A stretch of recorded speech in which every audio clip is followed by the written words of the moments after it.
नमस्कार दोस्तों, आज हम एक बहुत ही बड़े सवाल जो कि हर दूसरे व्यक्ति के द्वारा पूछा जाता है उसके बारे में बात करेंगे। यह सवाल है, कर्म बड़ा या भाग्य? बहुत से ऐसे महान ज्ञानी संतों ने कर्म तथा भाग्य की अलग अलग व्याख्या की है। कर्म की व्याख्या करते हुए तुलसीदास जी ने लिखा है, कर्म प्रधान विश्व करी राखा, अर्थात यह विश्व कर्म प्रधान है। यहाँ पर कर्म का अधिक महत्व है। भगवत गीता में भी श्री कृष्ण ने कर्म की महिमा बताते हुए कहा है कि जो व्यक्ति कर्म करता है वह मुझको प्रिय है।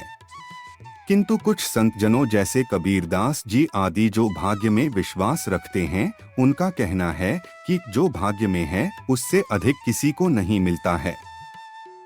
या हम कुछ लोगों को ऐसा कहते सुन सकते हैं कि जो भाग्य में लिखा है उसे हम बदल नहीं सकते, तो फिर कर्म क्यों करें?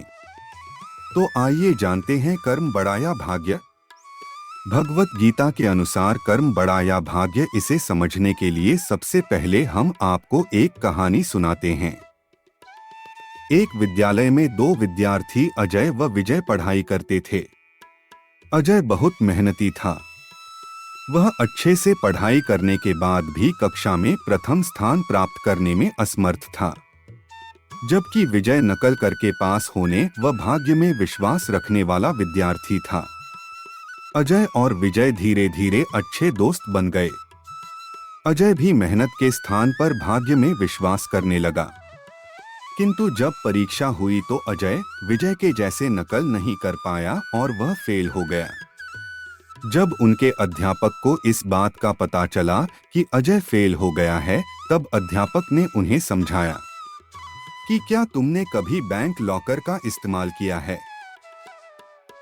बैंक लॉकर दो चाबियों की मदद से खुलता है।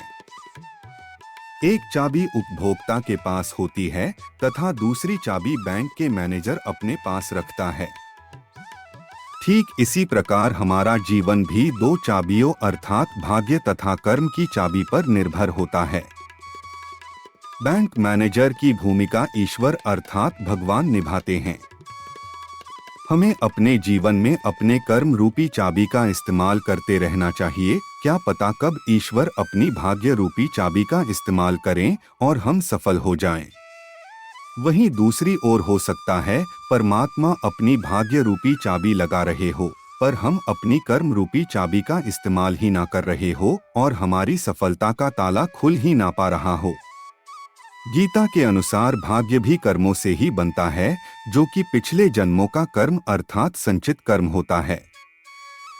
एक व्यक्ति अमीर घर में पैदा होता है, वही कोई गरीब घर में, यह सब उसके पिछले जन्मों के कर्म के आधार पर ही तय होता है। भगवत गीता के अनुसार कर्म का फल तो मिलता ही है।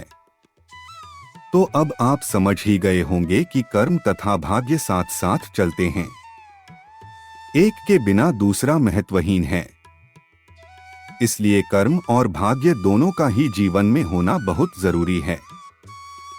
ऐसे ही अध्यात्म से जुड़ी जानकारी के लिए हमारे चैनल को सब्सक्राइब करें। जय श्री कृष्ण।